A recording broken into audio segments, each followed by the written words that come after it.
with the Oregon State Fire Marshal's Office as the Blue Incident Management Team, assisting with the incident management of not only the South Oban Chain Fire, but also the Almeda Fire. Today we're primarily talking about the Almeda Fire. There will be a little bit of an update on the South Oban Chain, but the primary purpose of today is to bring together the local fire chiefs and the local law enforcement chiefs and sheriff. This fire is very unique, and in fact that it was not only wildland, but also it was urban. So we had wildland fire along with conflagration going on as this fire progressed from the north side of Ashland through Talent, Phoenix, and up to the south side of Medford. What I really want to explain for you is there's two very distinct lanes or responsibilities with this fire. There's a law enforcement lane that's in charge of and has the authority over evacuation and the investigation of the cause. There's the second lane, which is fire related and everything fire related, and that's where your fire departments, fire districts, Oregon State Fire Marshals, Conflagration Act all play into. We have to work together in both lanes, but both lanes are very unique.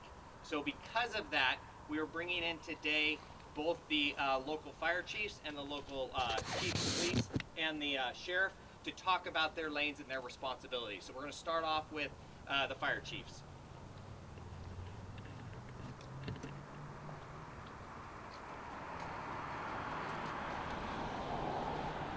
Thank you, Rich, and thank you all for being here. My name's Bob Horton, H-O-R-T-O-N.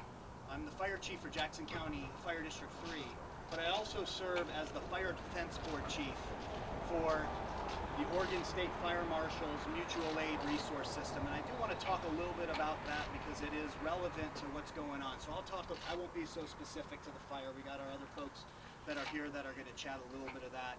And we're so blessed today. We're joined with Chief Thompson, Chief Shepard, Chief Hanley from other neighboring fire departments to share a little bit about what has been going on in their community. I'm also here representing the other fire chiefs and Chief Winfrey from Shady Cove, Jackson County Fire District 4, who right now is very involved in the firefight up near his fire district. We're really blessed with the ability to share resources and to collaborate amongst this community. That's one of the great things that makes our system work, is that when we have resources in our community and someone else needs them, we're able to share those resources with them. Likewise, when we need the help and they have the resources, we share them as well. What's unprecedented, as we've been talking about and what Rich has shared, is so many of the acres, so much of the landscape here in the state of Oregon and the entire western region is on fire at the same time. We aren't in a position to help others because we're here helping ourselves, and likewise, we just can't get the help that we normally would get when we're in this situation from other communities. So we're left standing on our own 2 feet, and it puts our resources through the grind. I just want to share. Our firefighters in this local community, you should be proud of your firefighters. They have stepped up tremendous to this event. We emergency recalled Tuesday morning before any fire broke out because of the hazardous conditions. We emergency recalled every local firefighter to come in who was available to work, and they answered that call, and they have not stopped working since then. And so we're grateful to them. We're grateful for their families who say goodbye to their loved one and send them to a fire station and have to tend to evacuating their own homes, to moving their children, to figuring out how they're gonna tend to that. So we're so grateful to our firefighters and their families, and please help me in sharing that message of thanks on behalf of our entire community. We mourn right now as well. Our hearts are broken for the Southern Oregon community, for the Rogue Valley, for the cities of Phoenix and Talent, who have seen such devastated destruction to their community. We mourn with you. Our hearts break. We are there for you. We are working right now behind the scenes, and we'll talk a little bit about what that conversation looks like, but we also have our head in the game because the firefight is not over. We are still fighting very active fire, and that's what the information you're getting from our incident command teams. So the way that the system works, when our local resources get pressed, when we've been fighting the fire and the fire has overwhelmed what our local resources can produce, through the Oregon State Fire Marshal system, we request the implementation of the Conflagration Act that goes to the governor's office, signed by the governor. And that allows the state mutual aid system to provide additional resources to support us.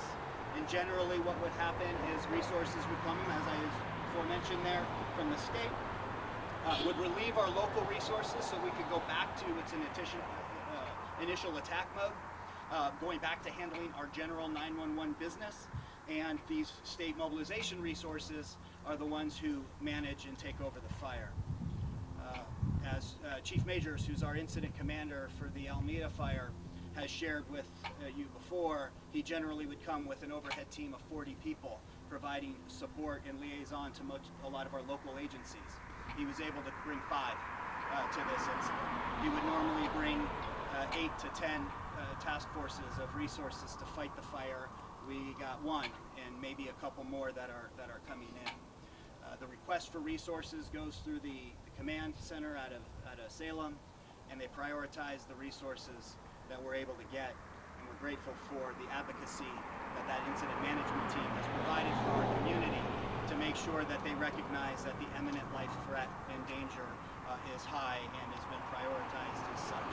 So when help is available, it's being sent to our community, and we are so grateful for that. We had, again, approval of that conflagration. We got the team to come help us navigate that event so that our local resources can start to focus in on providing the additional needs to our community as we go through and assess where we are in the situation, where we're going to be. We are going to be there by their side the entire time. This isn't days, this isn't weeks or even months. We're in this for years to rebuild Southern Oregon. And your fire chiefs who come up and speak from their perspective as well, we're just grateful for a strong community. And I wanted to share a bit of a story as we've been navigating, this event, handling meetings and speaking with a lot of our officials about what it is that's going on with this fire. Events like what we saw yesterday at Central Point spark up requiring immediate attention. And I turned around as I was in Central Point, which is in Fire District 3's jurisdiction, to see fire chiefs and deputy chiefs and resources from all over the state. Chief Thompson, Chief Painter, turned out in gear, helmets on and stuff with their gear, which is unusual for fire chiefs to be in their stuff doing it. When we say when we're in that, things might be bad. Well, it was that bad. They were there to help, and thank you for being there to help protect our community when we needed it most. But as I've been going from event to event or from incident to incident, one thing just stands out so clear in my mind, and that's how tight of a community Jackson County is, Southern Oregon is. And I see neighbors going across the fence line helping neighbors. I see them spraying water from their hose to their neighbor's house, keeping the grass wet, keeping the roof wet, making sure that their neighbor's house doesn't go up in flames as well. Everybody has been there for each other. You have all been there for us and our firefighters. And just on behalf of all the firefighters out on the front line, through you to our community, thank you so much for the support that you have given us. I'll be available for questions after the rest of the folks speak. Chief Thompson, Medford Fire Department. Thank you, Chief Horton. I can't stress enough that we're all in this together. All of us are in this together. The community, the fire service, elected officials, everybody is going to take all of us to get through this.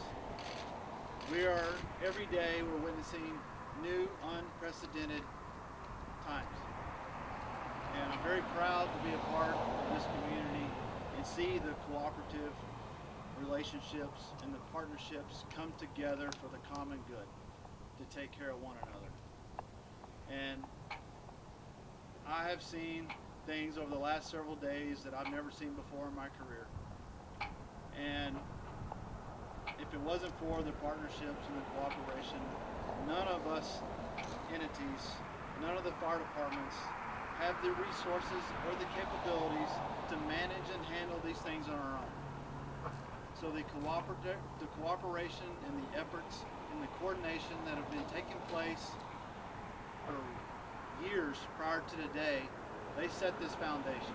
And I'm thankful for the past leadership who set the foundation to allow us the ability to move forward as we are today. There's a lot of questions in the community as far as why can we go back in? When can we go see our homes? It's a long process, and it's a process that it's really hard to grasp. But there are many, many, many dangers associated with this type of incident. And to the eye, no, we do not see raging fire in the Almeda Fire on the south side right now. But that doesn't mean that there's not great life hazards. There's hazards with hazardous materials. There's hazards with electricity. There's hazards with natural gas.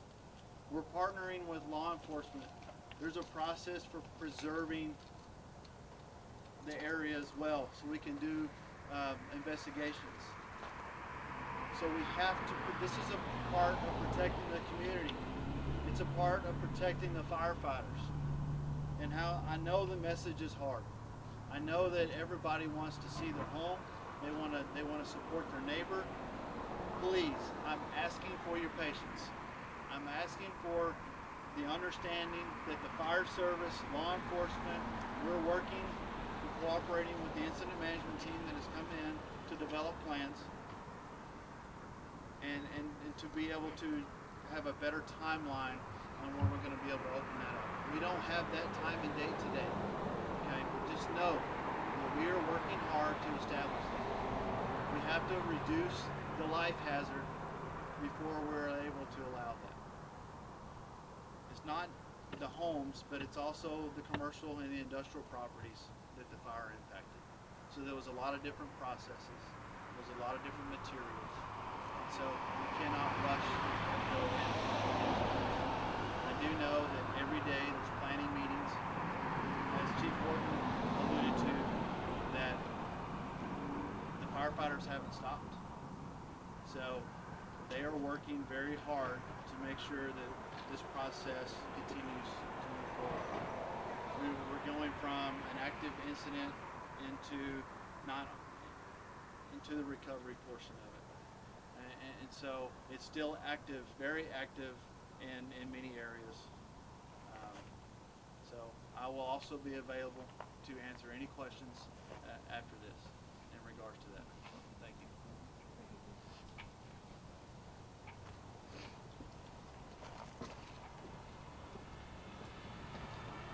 Good afternoon, everyone. My name is Charlie Hanley, and I'm the Fire Chief of Fire District 5. And I guess I should start with saying that it's my extreme pleasure to be the Fire Chief of Fire District 5 and work here in Jackson County. I'm humbled by my esteemed colleagues, and I'll just start with where were you when the Alameda fire started? Well, we were on a conference call with the State Fire Marshal's Office and Fire Defense Board, who was telling us that they may be able to provide us with a single resource. And I don't mean by a strike team or a task force, by a single engine. That's what they told us. That's what we were hearing on the conference call en route to this fire. So we already knew what we were up against when it started.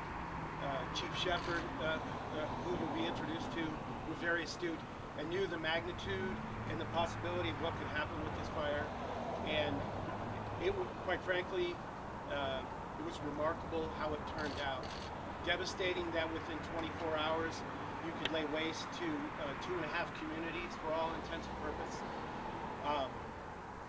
And where was I when the Alameda fire started to slow down?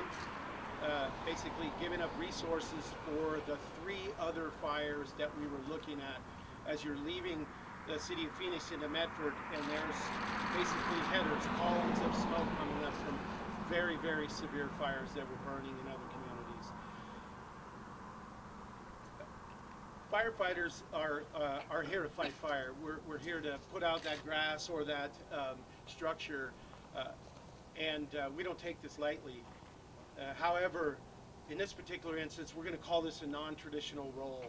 So when law enforcement or public works or other allied agencies or firefighters come upon communities that are in blaze, we don't get to do the things that we usually do, which is what the public expects. Bring the event to a successful conclusion. So in this regard, I can say that we're now part of the rebuilding effort. We, like all of you all, have lost or have family or friends that have lost part of this community. So I wish this was the first time that I have been up in front of a podium talking about this kinds of thing, but it's not. And it probably won't be our last. But I can say and I can assure you that we will all work and continue to work collaboratively. We will strive to improve. We will work in every way to prevent or mitigate these kinds of events from occurring. But as you know, it's going to take all of us. It's going to take the entirety of the community, our constituents, our media, our first responders, all of us working together to fix this. And we know, I think we're very clear, we've been forewarned, we've had smoke warnings, wind warnings, all of those kinds of things. We've been told about the dangers that are out there, and now they've come and visited us. It's no longer something that you see on YouTube or on TV. It's real. It's sitting right here in front of us. And so the only way we're going to fix this is by working together. So at that point, Chief Shepherd.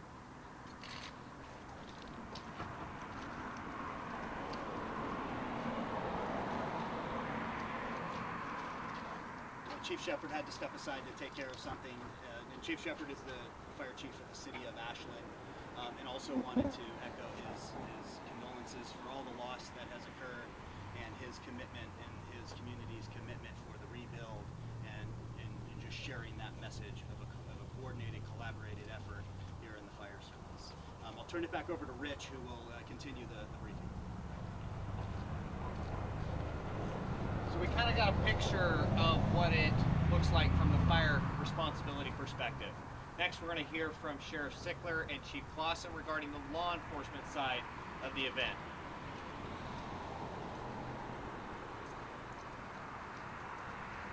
Good afternoon, Sheriff Nate Sickler. Thank you for being here.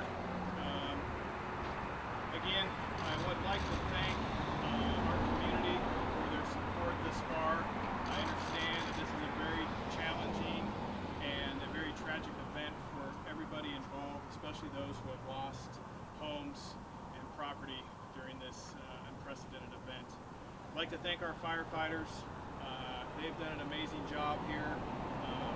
We have all of the fire departments from the municipalities working together on this. We've had fire crews from out of the area come in, and then we have teams that have come in from the state fire marshals and federal side to help manage these fires, and we're very grateful to them. So I want to publicly thank them for being away from their families and their areas to be down here helping us. We're extremely grateful as a community.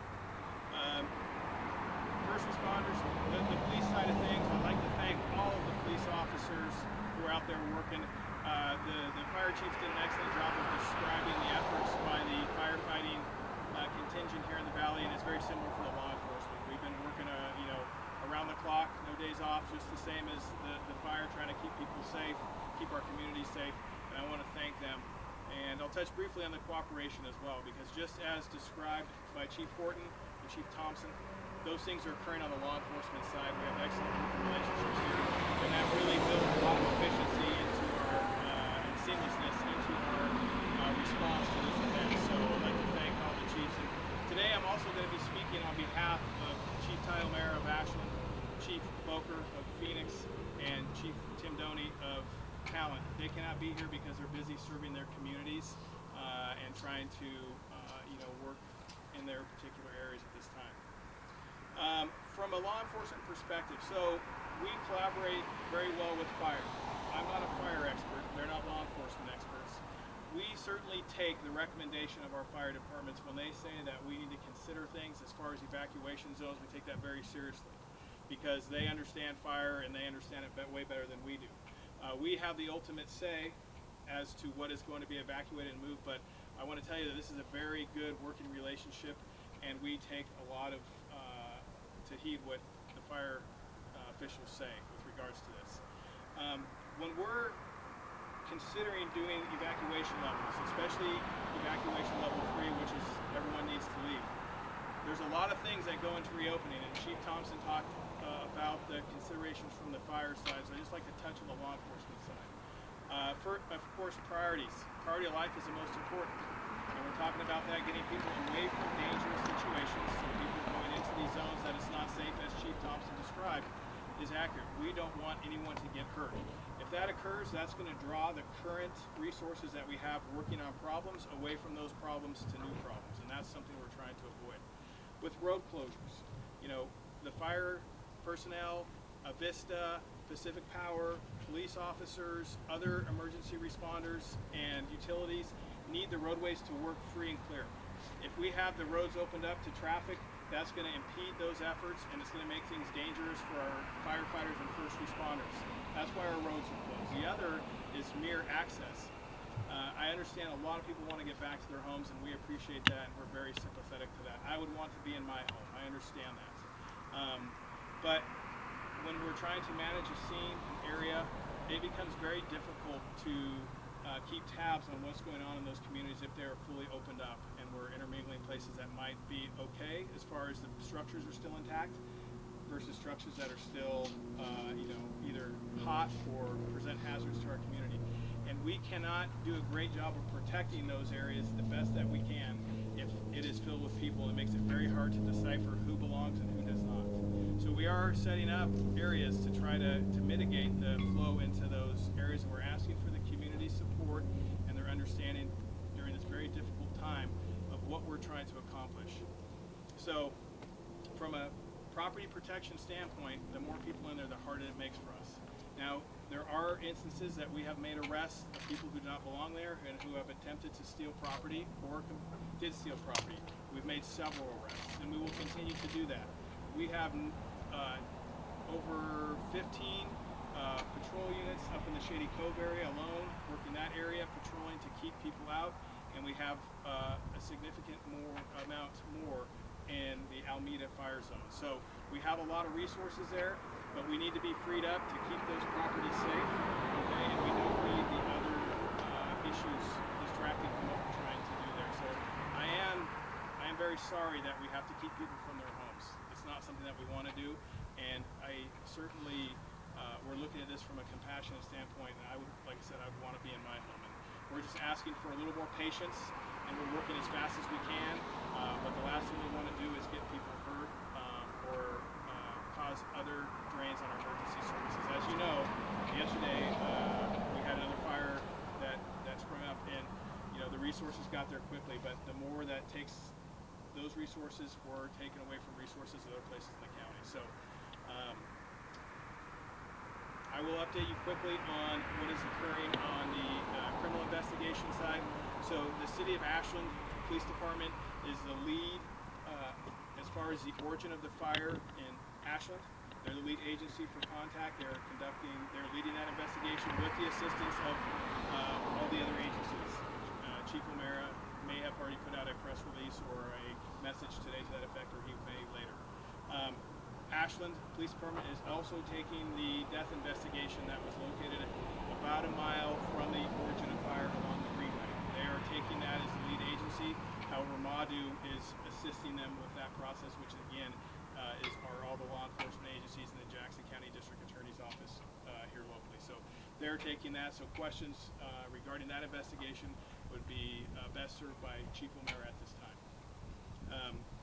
The other pieces of the investigation we are actively working on as far as the fire and all of the things that are going on within the Almeda Fire Zone. So those are being worked on, and I will take, or our office will take questions regarding that in conjunction with the fire marshal office. We're all working together on the information that's going on. Lastly, I'd like to just recognize those maybe haven't been recognized yet, our roads departments from the city and the county and the state have been a huge help to all of our staff here locally. They are manning roadblocks, they are taking care of traffic control issues, and they are working around the clock just as we are.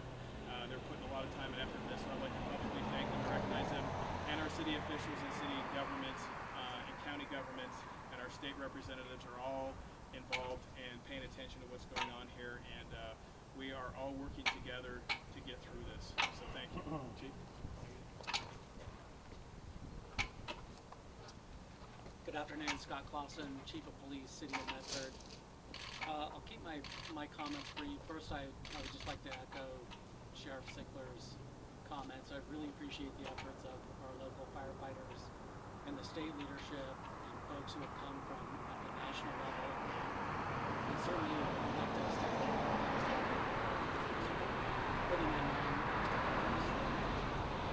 for the City of Medford. We are, from a law enforcement perspective, we have been, as a city, largely unscathed. So our role now is to provide support services to Jackson County Sheriff and to our smaller agencies, Phoenix, Talon, and Ashland. Phoenix and Talon especially don't have a lot of manpower, and so the City of Medford is in a good position right now as a police department to be able to provide support for those agencies. So right now we're providing support at the perimeter to prevent people from going into dangerous areas. So we will continue to do that until, the sheriff is faced with a really unique situation right now, in that he's got two fire departments. One that's taking a lot of manpower to the north end in this fire. So we will continue as a city to support those folks and city leaders south of us in whatever way possible. And at this time, I'll turn it back over to Rich. Thank you.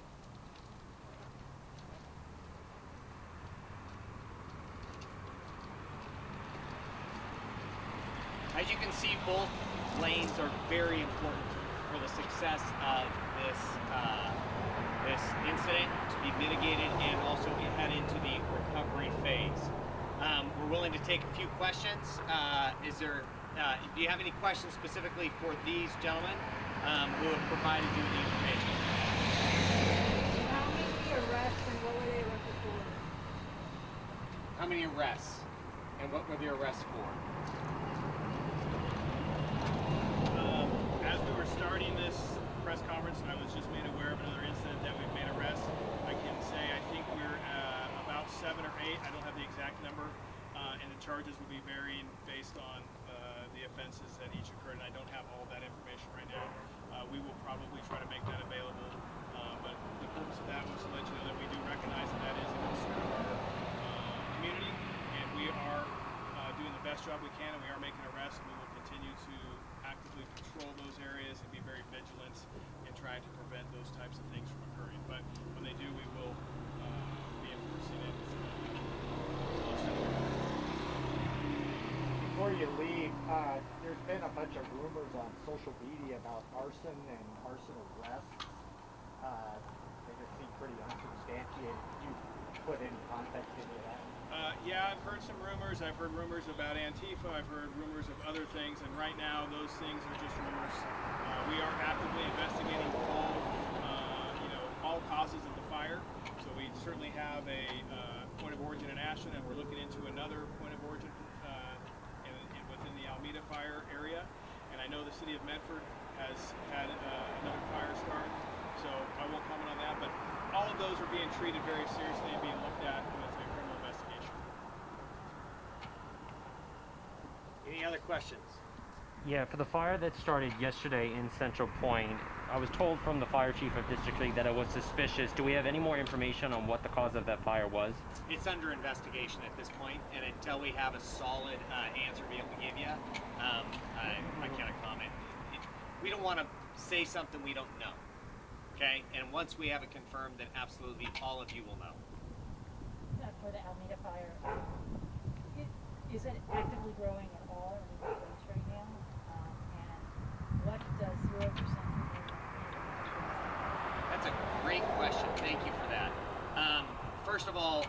we talk 0% containment for a wildfire, it's very different than a fire the size that we had Almeda Fire go through in a urban setting.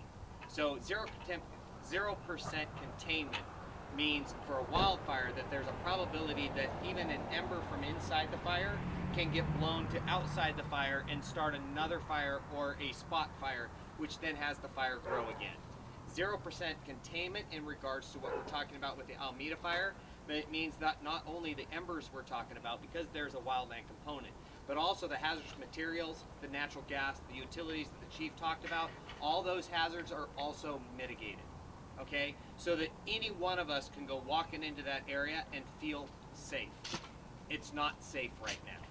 Is there active fire growth with the Almeda right now? Depends on whether we're talking about natural gas that's burning within or the hot spots that are burning along the greenway. So, yes and yes. Is the footprint of the fire expanding? As of right now, I couldn't tell you. As of this morning, no. But we're dealing with very calm conditions at this point. And because of the calm conditions, we're not seeing that movement that we've had. And the weather report says the winds are supposed to change this afternoon, evening. So we're going to watch and see what happens. Do you know how many buildings or structures were destroyed in the fire? Right now we have an approximate count for the Almeda Fire of 600 homes and 100 businesses. And again, that's approximate. We haven't been able to get in there and go house to house, home to home, and then cross-reference that with the GIS overprint of buildings that were there. So it's going to take some time and resources. Resources are not something we have sitting around ready to go to work. Was there a reason the emergency alert system wasn't utilized with the Almeda Fire? I have no idea about that. That I'm sure will be looked at once we get through the active fire mitigation and hazards mitigation phase. Life safety is number one. Property, saving property is number two. When we get to that point where we can look at how the process went in our after action reports, then we can look at that. I've talked to numerous people who said they never got notified. Do you have time to notify people? I have, again, no idea, because at this point we are actively fighting fire and reducing the hazards. So again, this is something that we'll look at down the road, but as of right now, I don't want to pull resources off of protecting homes and lives to look into that. So, you mentioned a transition from active firefighting to, I forget what the second phase was. Is that anywhere near happening yet, or is that Today, just, today is calmer. So our crews can now start going in and mitigating those hazards that are within that fire line and start to put out those hot spots. So as long as the weather stays calm like it is and we don't have that wind-driven fire, we can then focus on that interior hazards and dangers. Are you still at 3,000 acres? 3,200 is the approximate number we have right now. Any other questions? Get an update on the open chain. Don't have much on the oven chain. We're hoping to get a release out this afternoon with updated information. Part of that is we have a new Type 2 incident management team that is working with the Oregon State Fire Marshal's Office in Unified Command. And as we get them caught up, we're also getting updates from the field. And we didn't want to put out information until it was confirmed. So look for an update this afternoon in your emails. Two questions. How many fatalities and are any firefighters or first responders injured? We have 2 fatalities confirmed for the Almeda Fire as of right now. And then as for the injuries, we've had 2 minor injuries of firefighters. Are those fatalities linked in the same place, or were they from 2 different locations? I don't know where the locations are as of right now. I'm looking at the sheriff and he hasn't given me an indication. So right now, I don't have that information. Any other questions? In terms of saving lives, do you think that putting out an emergency alert or, notifying residents would save lives? Was that a priority? So every town and every jurisdiction that I'm aware of in the state of Oregon has a notification plan. And it involves multiple steps up and into, including law enforcement knocking on the door and saying, hey, it's time to leave. From what I have been told, all the systems in place in this fire were utilized. Did it all work perfectly? I don't know that, and that won't occur until we get to the phase of the fire where we can look at that. Yes, sir. Can you talk a little bit how the firefighters are doing over the last 3 days, working at a constant 24-hour pace? They're and dealing... exhausted. Yeah, they're exhausted, and they're committed to the community, their families, and their job. And they're doing that because of the duty that they have sworn to take on in their jobs, both law enforcement and fire locally. Unprecedented amount of energy and dedication I'm seeing that's protecting this community and mitigating the hazards. So really, I feel honored to be able to be here and be able to work with them. All right, I don't see any other hands. Thank you so much for your time today. One more. I know you can't give an exact time frame on what parts of people was at Phoenix or Talent, but can you paint in broad strokes if this is a matter of days or weeks or? It's too early to tell. We have so many outstanding hazards right now to take care of. It's really too early to tell. And we'll work with law enforcement and with the fire ops, our operations firefighters on the ground to make sure that it's safe before we have people enter back into those areas. Oregon State Fire Marshal's Office. Rich Tyler, R-I-C-H-T-Y-L-E-R. Thank you all for coming out. What title are you using? What hat are you wearing in this incident? I'm the Public Information Officer for Oregon State Fire Marshal's Office. Got it, thank you. Sorry. Okay, no problem. When will you get another update? We have an update coming out this afternoon on this fire, and then tomorrow morning we'll have a double update for both fires. Okay? Again, thank you all so much for coming.